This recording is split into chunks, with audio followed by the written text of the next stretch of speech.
Hi, my name is Leslie Kendall. I'm the chief historian of the Petersen Automotive Museum in Los Angeles. We're here to talk about million-dollar cars and what makes a car worth so much money. A perfect example is the one that's right in front of us now, the one and only 1947 Ferrari Type 125S. Ferrari in 1947 was one of the last manufacturers to put a V12 engine on the market. But first, let's talk about what makes a car worth so much. Million-dollar cars are generally known by a few basic things. One of them is a high initial price, high quality, high style, high performance. And another is very low production. There are also individual attributes that come to play with specific cars. For example, were they owned by a famous individual? Were they campaigned in a famous race? Did they distinguish themselves in that race? Do they embody some kind of unique technological innovation that was the first of its kind, or the best, or the biggest, or the most important? In other words, million-dollar cars embody superlatives. They embody every superlative that you can think. One of the things that makes a million-dollar car worth so much, especially in today's market, is something called drivability. Can you use it on the road? Can you actually get behind the wheel of a vehicle and expect to keep up with traffic and have it slow down for corners and speed up after a stoplight turns green? And this Ferrari, you can do all of that. It is rare. It was expensive when it was new. It embodied a new kind of technology, a certain kind of V12 engine that was only 1.5 liters, called a 125S. 125 denoted the cubic centimeter capacity of each cylinder. Multiply that by 12, and you get the model number 125S. This happens to be the very first Ferrari, or most of the remaining parts of the very first Ferrari.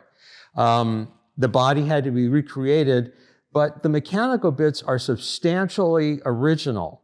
And what makes this car so important is because it's the very first Ferrari after World War II that embodies Enzo Ferrari's famous, celebrated V12 engine. Lightweight, high revving engine that gave you much more power per revolution than any 4, 6, or 8-cylinder engine could do in its day. From the start, Ferrari set out to achieve a goal of being ahead of the curve. And indeed, he did that. And you have to think in terms of Italy during the day. The war had just ended. It was barely over for a couple of years. And here's Enzo Ferrari making his own engine, casting it from scratch, milling it from scratch, making these chassis from scratch, assembling it all. And then going to, later on, going to a coach builder for the body. But the body on the very first Ferrari was done by Ferrari in-house. And today, it doesn't look especially beautiful by many standards. It's a little bit plain and ungainly. But by the standards of 1947, this car looked like it landed from the moon. It was lower, it was longer in proportion than any other car of its era. It had an open cockpit, it was racy, it had a side that was cut down by the driver. So you could put your elbow out, maybe that would help you in steering. It had a couple of grills. One was for the radiator, another was for the intake for the V12 engine. This fed the carburetor.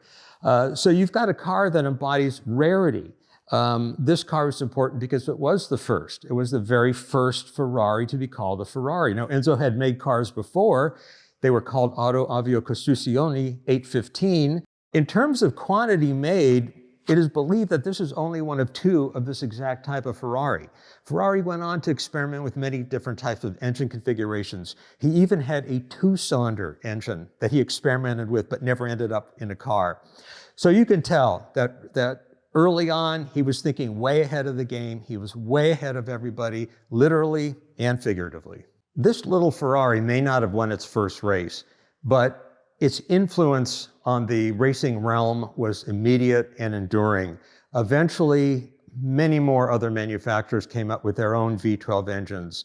Lamborghini was the next road car manufacturer to make a V12 engine because he was apparently unhappy with Ferrari's V12, and Ferrari told him what he could do with his idea, and he went and built his own V12. He was a tractor manufacturer, and he was a wealthy man and had the means and the desire to strike out on his own.